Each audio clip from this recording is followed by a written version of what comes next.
And there it is. After dodging all those pirates, he finally gets hit by a 1%. I just knew that would happen sooner or later.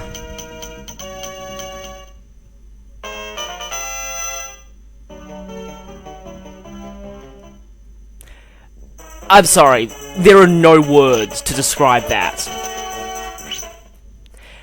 Midale, looks like you just lost your spot as unluckiest character in this playthrough. Guess I shouldn't really dwell on that, and start talking more about these new characters, because I really didn't get much of a chance. Yeah, Telchu, her skill growth is good because of her Tordo blood, but her other stats are, well, okay. If she joined earlier, she'd be a lot better. The main reason to use her is Wrath. And, of course, I'm also going to need to talk about pairings for these two new characters who joined.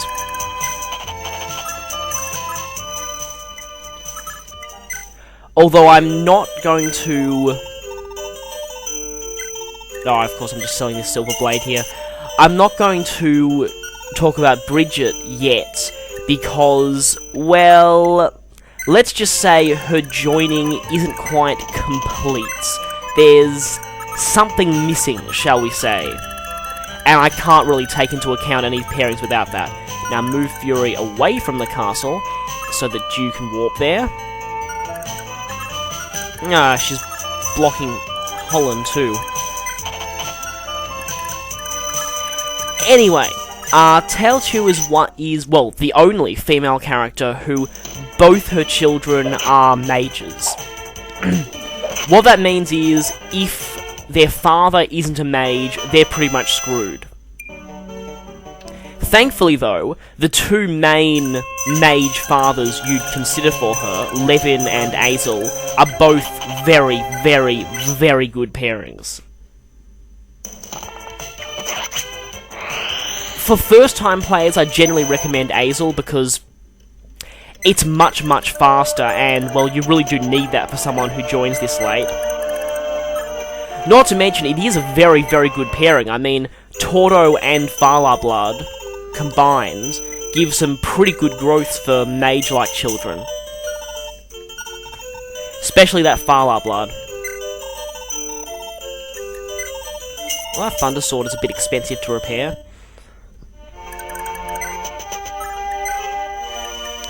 Anyway, not only that, but both the children in that pairing will get Pursuit. Which, of course, combined with Wrath, is pretty dangerous. There's not much that'll survive 2 Wrath attacks, believe me.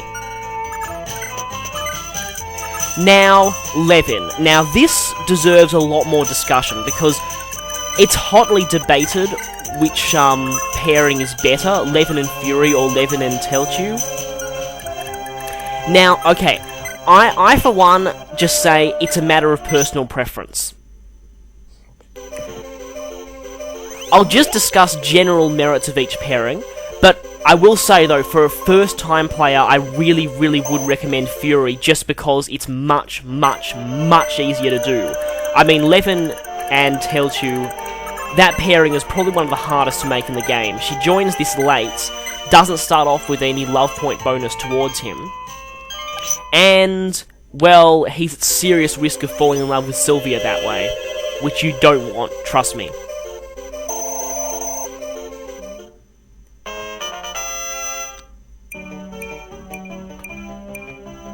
That was a very good level up. Anyway, now, the main benefit of Levin and Telchu is that their son will be mounted, which is certainly a very, very good thing. He doesn't have as high caps as Fury's son would have, but there are a lot of people who think that it doesn't really matter because, you know, being mounted is such a huge benefit in this game. I, for one, am not really one to say that mounted characters are superior to all others in this game, because I prefer to take chapters more slowly.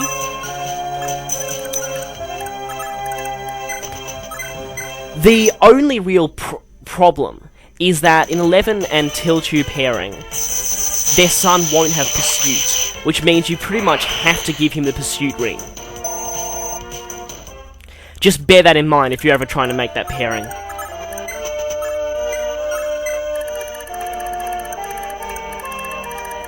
Other than that, again, it's really just a matter of personal preference, although, you know, Levin and Tilchu is a lot harder to do. I'm more of a Levin and Fury person, mainly because I just prefer the pairing for story purposes, and the fact that it is canon, and I really do like, well, what Levin's son turns out to be. I just like him as a character. But the other reason I tend to prefer Levin and Fury is that in a Levin and Tilchu pairing, sure, their son becomes fantastic, but their daughter won't have Pursuit, and not having Pursuit and not being mounted really causes her to fall behind. Now, for a lot of people that's fine, but me, I really like to train up everyone. So, I like, to use everyone. So, in that case, the way I describe it is, I'd take, me personally, I'd take one fantastic mage and two really good ones over one really fantastic mounted mage, one good one, and one not so good one. That's just me personally.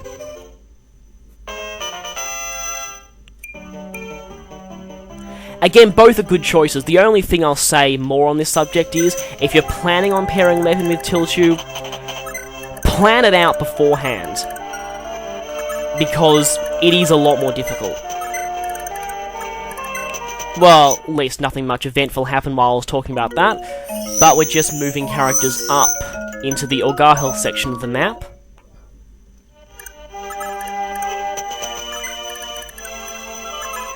And now, technically I could have saved a lot of time by sending Sigurd and a couple of other characters to the pirate's castle and attacked it at the same time I was helping the other characters. Yeah. I just kind of like Sigurd to, talk to Bridget for story purposes. And I just got Finn and Edain to go into the castle. It'll be another turn before I'll be able to promote them. I haven't really been able to talk about Bridget in more detail. She's a perfect example of how being pre-promoted is no disadvantage to you whatsoever in this game. I mean, just look at her stats. She has as much time to level up as anybody else, and I mean, even now, I'd probably say she's the best archer in the game, well, this part of the game. And she's getting pretty close to Claude and Tilchu as well, so it looks like it's time to start the second phase of the plan.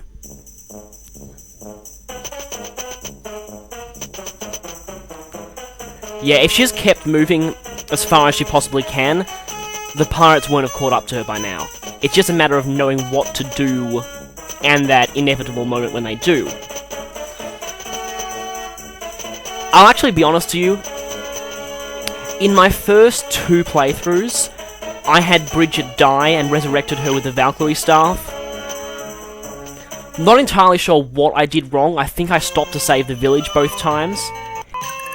I will say it does actually save you a bit of time, but it's kind of lazy. Yeah, the Bluggy Tower is where Jew needs to go. Now, here, this is what I like to do. I like to put Bridget in a space of land where only one enemy can attack her at a time. Put Tilchu and Claude behind her. Now, I know it sounds weird using an archer as a wall, but the only other 2 options are an underleveled mage and a priest. So I think an archer is the best way to go.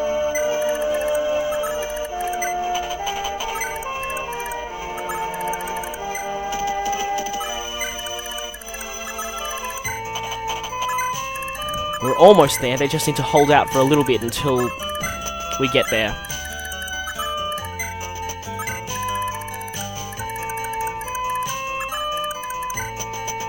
Sylvia helps in getting there faster. But now, well, Lucky Sis can go up there. She doesn't really need any more experience though. But now, time for something a bit special.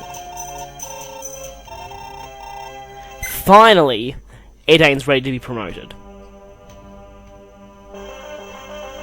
Certainly took a while getting her back to the castle. Will be worth it though. It always is.